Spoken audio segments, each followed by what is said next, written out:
You know the moment when somebody is saying something as if they know what is going through your mind, but then you're trying to explain to them that they don't really understand what is going on in your mind, that you're going through maybe a difficulty that they have no idea about, or that you're in a circumstance that they have no clue how to deal with. You know, like say maybe you're talking to somebody who's lost someone, or you have lost someone, right? Or you failed an exam. Like you're going through this difficult period, and then somebody tries to console you by making it sound like they know what they're talking about. And then while they're talking, there's this moment when they realize that what they've been saying has been garbage, and then you can see it in their eyes, and they can see it in your eyes that you know that they don't know what they're talking about. Have you ever been through those? I haven't. Anyway, in this video, I'm going to be sharing a couple of updates. I think it's high time I talked about the year, and there are moments that are not very great and moments that are not particularly sad. And I think that instead of having to wait for a time when I can edit the way I want to edit or build whatever thing that I was thinking I was going to build, I'll just talk to you about it. So let's do some good old story time, but without much of a story. Let's do it.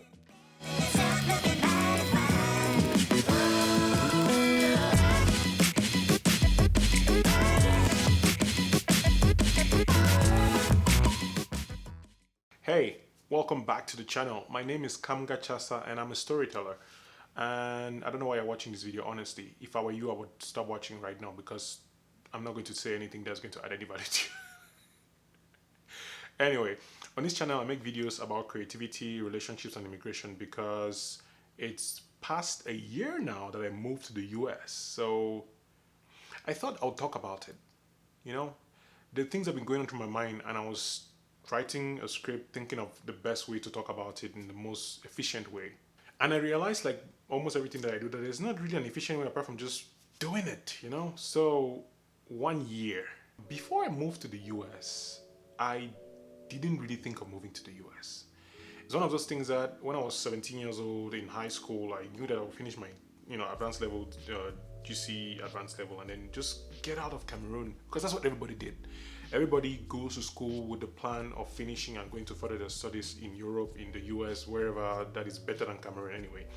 And for a long time while I was young, that was the mindset. I thought that when I would finish with school, I would just go either to Germany where my cousins were, or to the US where my other cousins were. I'm the firstborn in my house, so there was no exactly an elder brother or an elder sister to, take me, like it always the case with most families. And a lot of things happened that I cannot even talk in like 5 minutes because I'll end up telling a whole story. That'll be a whole story time on its own. But I finished the advanced level. I did biochemistry for 1 year because I failed all the entrance exams into medical school, so I could not become a doctor that I thought I was supposed to be. After 1 year of biochemistry, I switched to medical laboratory science. I passed the entrance exam to that because I thought that was going to be, the next best thing to make a second impression. Basically, I wanted another opportunity to win. And after 4 years of medical laboratory science, I dropped out again and did journalism. So from 2007 to 2012, I was basically dropping in and out of school. And during that period, none of that time did it cross that I should leave the country. Like in that time, it was mostly, okay, you finish a degree, then you get a degree and then move the country. But that didn't happen. So eventually I went to GMC in 2012, finished after 3 years. And there's so many things that happened. So I'm really just summarizing this story. But the key thing is, the idea of moving to a new country was not something that I was thinking, I was aware of, I was considering in a way, preparing myself for it. And when my wife and I finally decided I should move here, it was a very interesting period because at the time I was working in Douala and we weren't very sure. So it took a year for my visa to get ready. Like we were applying with a K1 visa, which is a fiancé visa. So essentially you get engaged and you apply for your person to move over and you have 90 days to get married in that period. So I moved and I had 90 days to get married. And our marriage was the most beautiful thing that happened to me during this period. But one thing that still remains, that is really what is driving this whole video, is that there were so many things about moving to a new country that I wasn't ready for, personally and mentally and psychologically. I mean, I talked about, for example, the toll of immigration, and I talked about, what else? There's a video that I made where I still have to share about, where I should go to therapy or not. And I really enjoyed the idea of therapy when I moved here because it enabled me to go through a bunch of things. But I didn't realize the toll of like loneliness, like when you miss your friends, you miss your family, you miss just taking a taxi and going to Malengo Junction and buying fish. I know that sounds like a really stupid thing right now. Maybe you're in Cameroon, you're able to do it, or maybe you're not able to do it because of the crisis that's going on. But there are things about the country that I never thought I would miss which were really about the people. And what I'm hoping to actually dispel with this video is the misconception that almost everybody who leaves comes to a better place and is essentially happy for it. That's not true. People leave for various reasons. I left because my wife was here, so I was coming to come and join her. She could not leave because she was basically studying, and she could not leave because she was doing medicine. Like, the things about choices that you make that determine where you go and how you go. And people leave for monetary reasons. Sometimes you stay in Cameroon for a long period. I have a friend who's in the UK who tried to get jobs. Like, he was well-trained, intelligent, had a degrees, but just couldn't get work. And right now he's hustling in the UK and doing a lot of good work. So there are things about immigrating, essentially, that people think that people only go because they're losing hope or they don't have anything to go in their country. Like, that's wrong. People choose to stay in Cameroon for other reasons. Sometimes people choose to stay in Cameroon because they actually have better resources. It's interesting now that I'm looking to both countries and I realize that the things I'm able to do now, say for example, internet access, get books and all these things, that people who would do the same thing in Cameroon, it might take longer, right? It might take a much more time, resources, but America and Cameroon are not that different in terms of the ability for the human being to thrive. What I went through during this whole year just showed me a lot of who I was and what I wanted for myself. Like now, for example, I know that I want to travel. Like, I really, really want to travel. One of those things that I thought I wanted to travel, but I've stayed in the same place and I work from home. Like, I got my documents, got some a working permit, and I actually got this cool job at my quiet cave where I run social media and communications. And I've been able to see I got an idea of what the working environment is like in the US. And it's whether it's hourly or it's contractually or it's project based, it's a system that is very organized. Like, you know what is required, where your money is coming from, like taxes, Medicaid. Like, one thing that was different that I compared between the two is like, people work in Cameroon, but the salary is almost arbitrary. Like, you don't really know why they're paying you, how much they're paying you. Like, if you have to justify your salary as an employee, you don't know why. Like, it doesn't make sense. And I guess I'm pretty unaware of how it really works. But what I've observed from my personal opinion is like, you know how much you can actually work to make how much money. Like, if you don't like a job, you can either improve the service you're offering to whoever is paying you, or you get another job, or you find a way to improve it. Like, it's easier here to double your income if you know what it takes to get to the level that is required. That's one thing that I would straight up say. Like, whether it's, I think in most developed countries, the systems are built in such a way that anybody who actually wants to work and put in the effort can get to a certain level. Like, there's that middle space where you're here, you might not have enough money, you are in the middle, you have okay money, and you want to get more, you can work harder. Of course, you reach another glass ceiling where you just can't go through, and that happens nearly everywhere. So no matter how honest you are, no matter how hardworking you are, if you don't, when you get to that level where you know that you need more to grow, it cuts across countries. So whether it's Cameroon or the US, everywhere. And one thing that I realized, for example, having the remote job that I have, is if I want to get more money as an individual, I want to make more money to support my family, I need to actually either increase my skills, probably go to school to get a degree. Because when I look at job descriptions, for example, preferred experience, preferred bachelor's degrees, like, it's difficult to make it in the US in certain areas if you don't have the required credentials. For me and people who might be watching the videos, like, if you're a creative, it's a whole different ballgame. There's a growing theme that as a creative, if you're a writer, you're a video editor, audio person, like if you're somebody who plays with stories and who tells stories, that might not apply to you. You don't need to go to school to know how to write. Generally speaking, if you write on Medium and you write really well, you go on audience, you can actually make money on it. And that's just one example. And in my search to figure out how to travel, I discovered all this bunch of fellowships for journalism, for writing, for conferences, that you just need to actually do the work, whether it's building your CV, writing your stories, you need to do the work to get there. And doing the work is what has really hit me. Like, doing the work is just one aspect. You have to be in a mental state to do the work. And I realized that your mental state can be drained by factors that were completely out of your reach. For example, feeling lonely because I miss my siblings, I miss my parents, I miss people that I used to hang out with. Like, it's not the kind of missing that I regret leaving. Like, that's not what I'm saying. It's mostly, it's a kind of nostalgic, like the way you miss your childhood, the way you wish you could go back and do certain things, the way you wish you could have spent more time with people.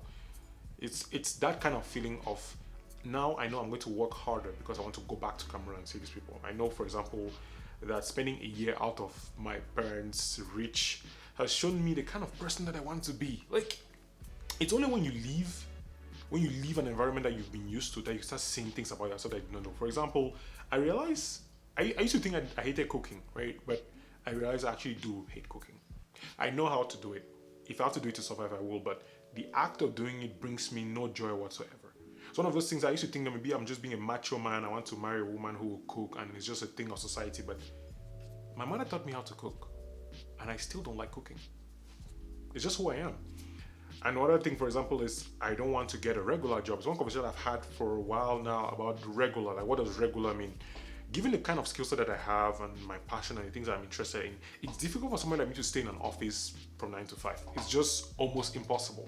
And for people like that, it's usually that, okay, you're not able to stay from 9 to 5, which means that you're able to build, say, a business, you're an entrepreneur. So most people who, the theme is most people who cannot stay from 9 to 5 for a job tend to be entrepreneurs. They want to solve their own problems and do their own things, right? But even the whole idea of entrepreneur is almost like cooking. Like, I know I want to do it, but I don't exactly know if it brings me joy to build businesses. I know, for example, that I want to write.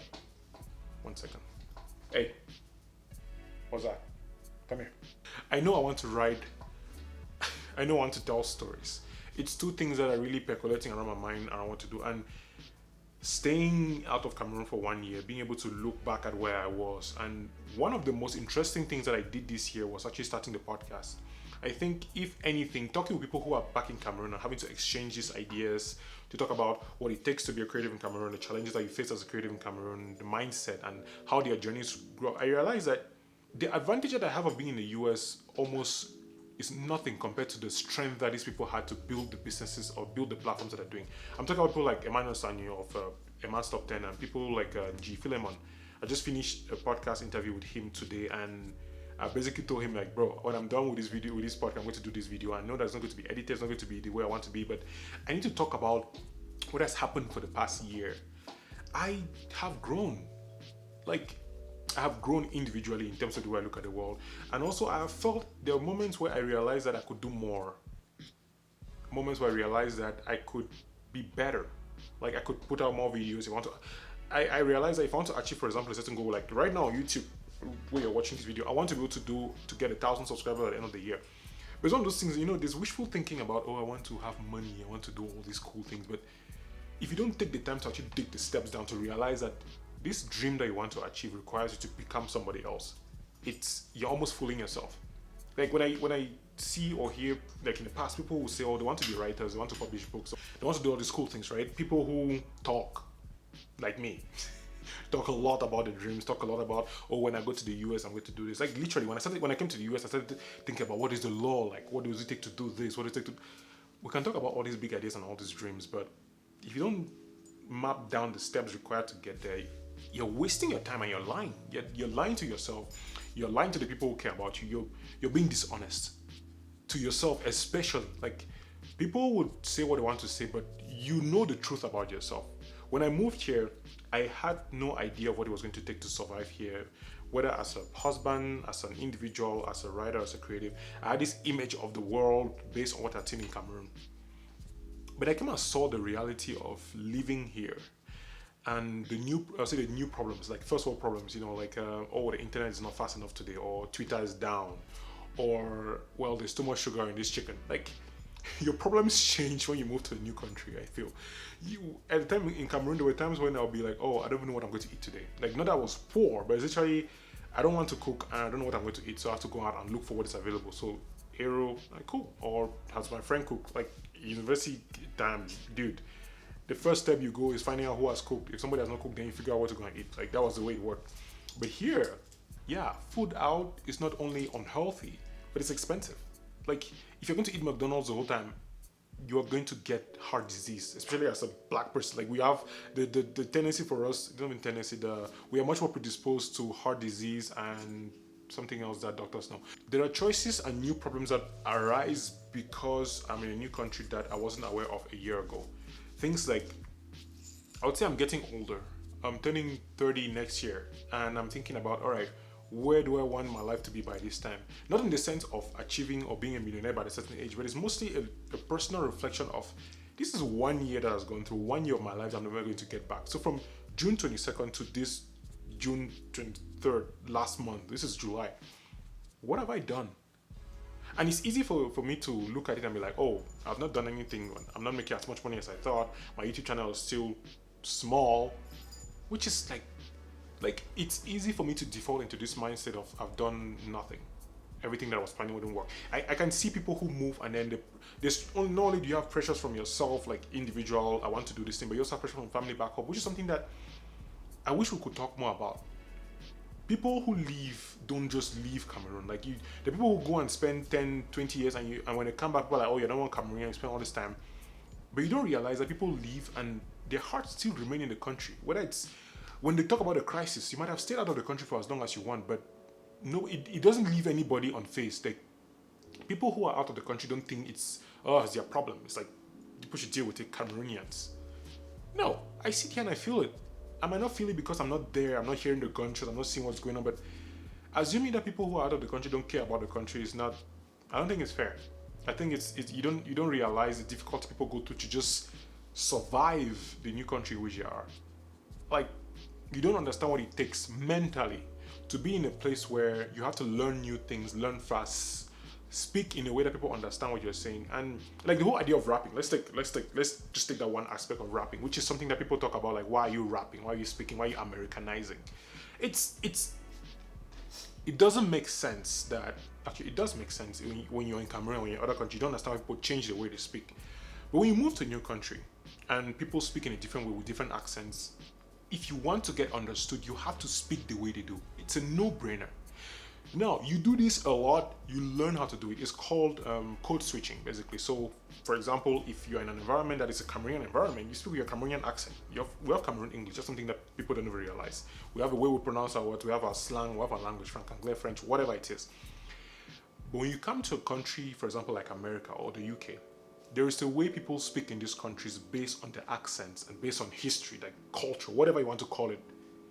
It is your duty as an immigrant to find a way to communicate, to get what you want, whether it's school, a job, growth, communication, building a community. You can't not switch your accent to get understood, especially when you have a thick accent like ours. So when I see people complain about people are rapping, people are speaking in a different way, or they're whatever it is, there's an extreme. There's like people who just take it all over the board. Like, why even Americans don't speak like that? The people who just, yeah. But the majority of people who move to new countries essentially find a way to adjust to it. I've been adjusting for the past year. Got a job, got married, got a dog. Like, there's so many things that I got that I won. Like, I would say winning is like added value to my life that I feel is helping me grow. There are other things that didn't work out so well, and they're mostly around the mental aspect of me missing my home, missing my parents, missing my siblings, missing my friends. Like, that's one thing that has been hitting me. That's why I try to keep in touch with my friends on WhatsApp. And the people that I lost, like when I say lost, is the connection died because they don't even have the patience to let you adjust to a new country. It's something that I realized, and I felt bad for some time when there's one particular friend, one person I'm thinking of mine with, we're talking when I moved here, we caught up again, and then I just realized that we couldn't talk as much.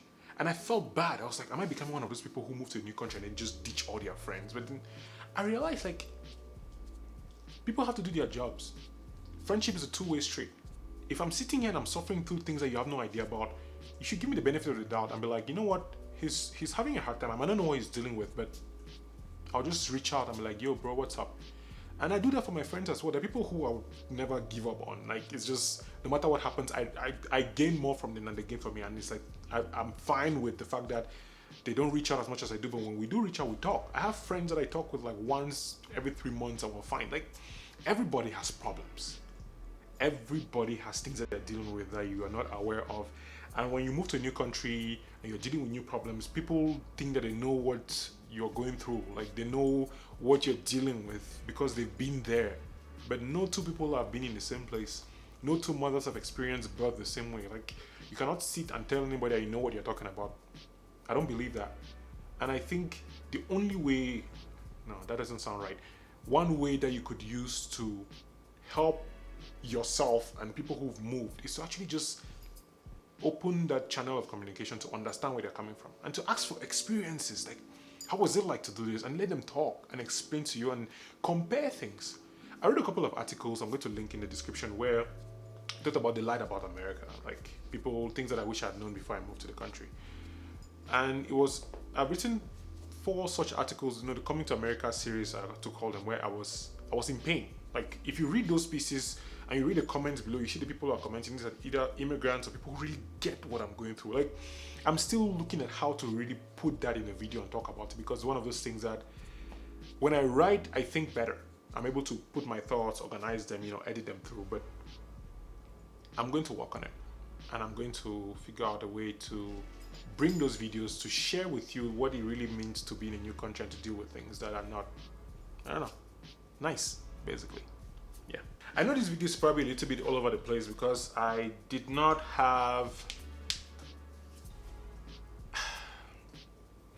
want to think about it too much.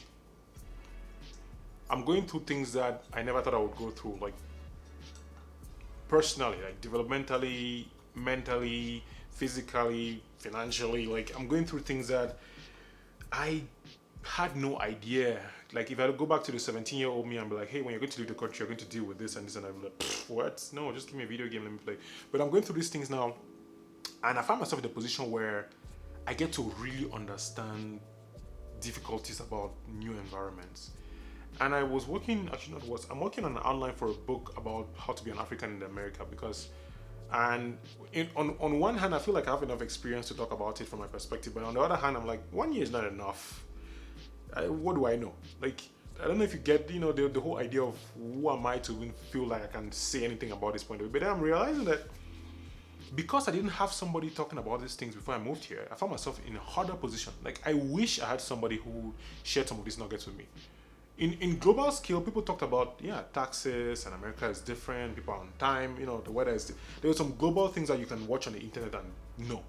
But things about personal life, about that loneliness and having to deal with feeling judged in cases that you might not even be feeling judged, and being like the one black person in the room on most occasions, or taking Uber and feeling terrible that you're paying $10, that's basically $5,000 for a 90-minute drive. And the things about immigration that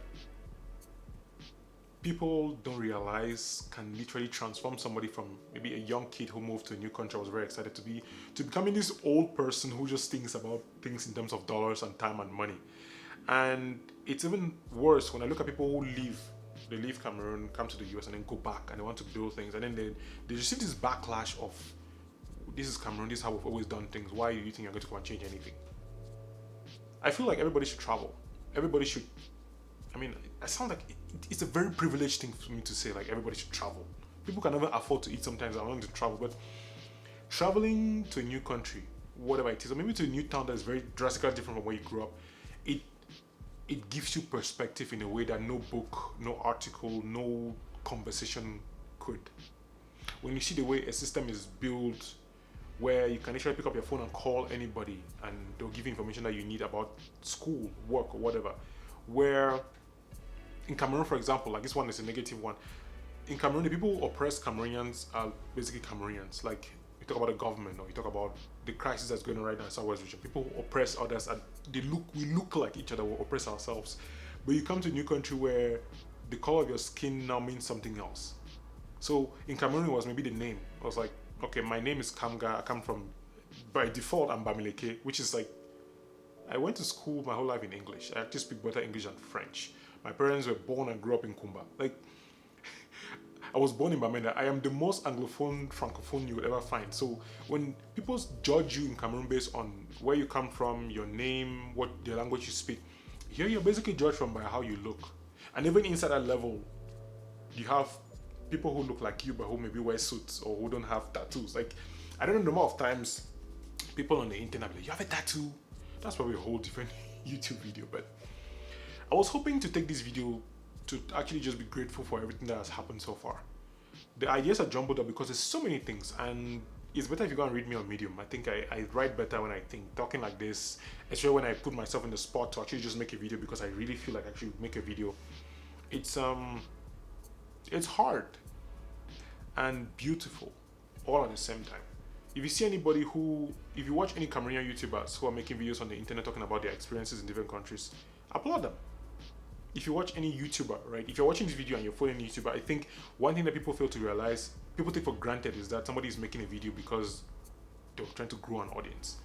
It takes a lot to come online and share things, whether they're related to what you're going through or not, when you're going through those things.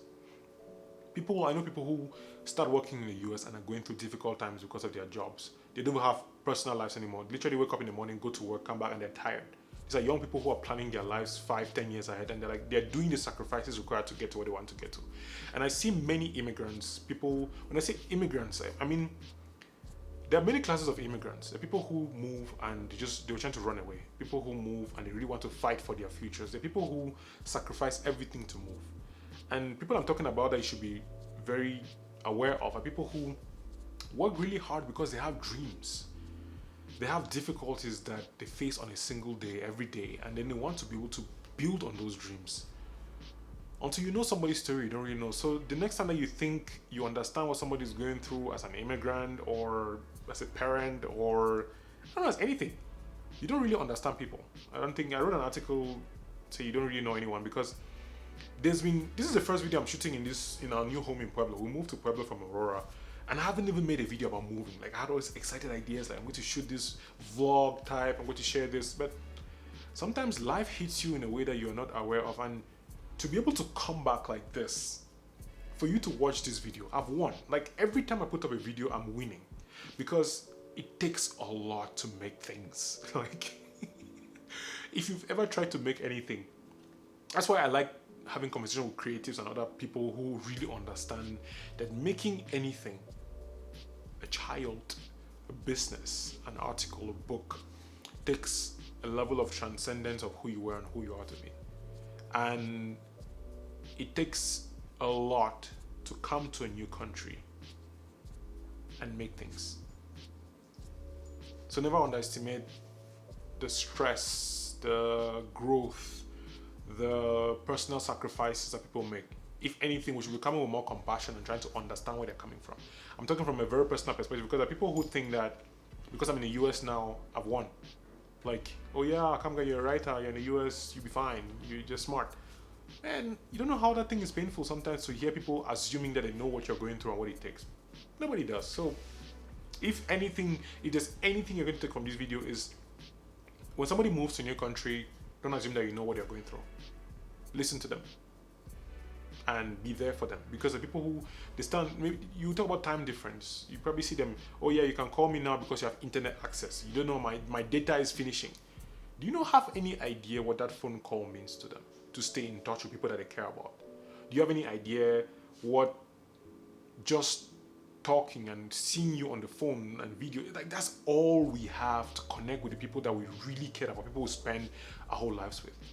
Like, I was 17 years old when I thought I was going to leave the country next year. It took me up to 10 years to leave the country, and I've left the country, and it's a year since I did. And what I miss the most about Cameroon is the people, and there's nothing you can do to replace that. I have to build new relationships, new friendships, new everything. It's hard. Yeah, this is getting very sad. Anyway, so just to make a quick wrap up of everything, the wins for that I've had for this video. I mean, I've had 300 subscribers on YouTube, so I want to thank you. Like, if you watch up to this particular point, you have no idea what it means for me to be sitting here and watching my videos. I always think about scripting. I watch a lot of videos and they tell, yeah, you know, all of us who make YouTube videos know, make the intro, make the outro, like, we know the techniques. But I try to take this moment to tell you, like, you have no idea what it means when I see a view, a like, a subscribe on my YouTube channel. I have this dream to be able to do what I want as a creative. I created a Patreon page for that, and I've been lucky to have people sign up. Like, people are giving me their money, hard-earned money, to tell me that, Kamga, we believe in you. You are taking your time. Like, you could be doing 1,000 different things right now, but you're watching this video. That's a lot.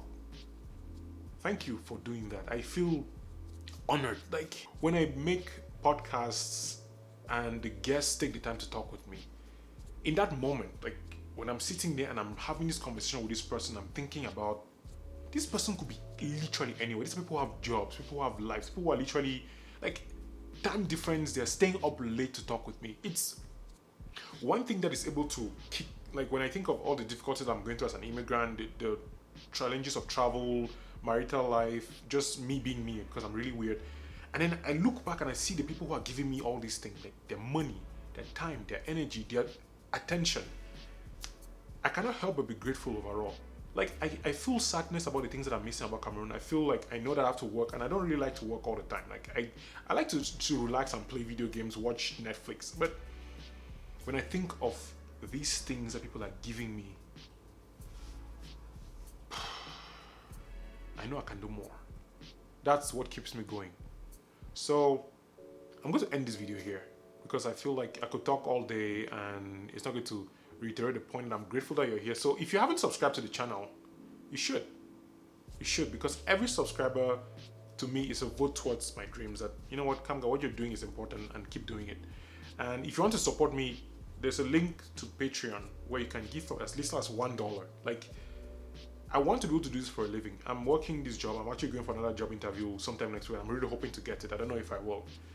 But to build what I want to build, the image I have in my mind requires money. It's almost foolhardy for me to think that love and ideas is what I would take. Like, yeah. Money pays for the camera. Money pays for the internet upload. Money pays for all these things that I'm doing right now. And I want to be able to do this, and I will do them no matter what. But having people like you support me means a lot to me.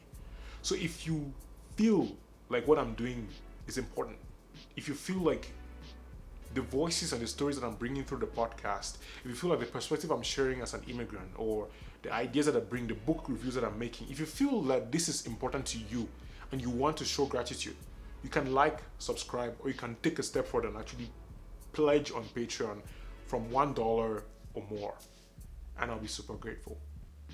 I'm going to be back with more videos next week, and the next 2 videos you're going to be seeing are videos I filmed last couple of months ago. So there's going to be a review of The Dip and the video I was talking about therapy. I think you're going to like this video. So subscribe, and don't forget to click the notification bell, because what happens with the algorithm is if you don't click the notification bell when I put up a video, you would not really see it in your feed unless you find me. So if you want to make sure that you get, you know, a thing that tells you that my video is out, the bell, so you click on the subscribe button, and then the bell should be, you know, beside it somewhere there. I cannot see it, but I'm trying to. But thank you. I really appreciate your time, and I will see you in the next video.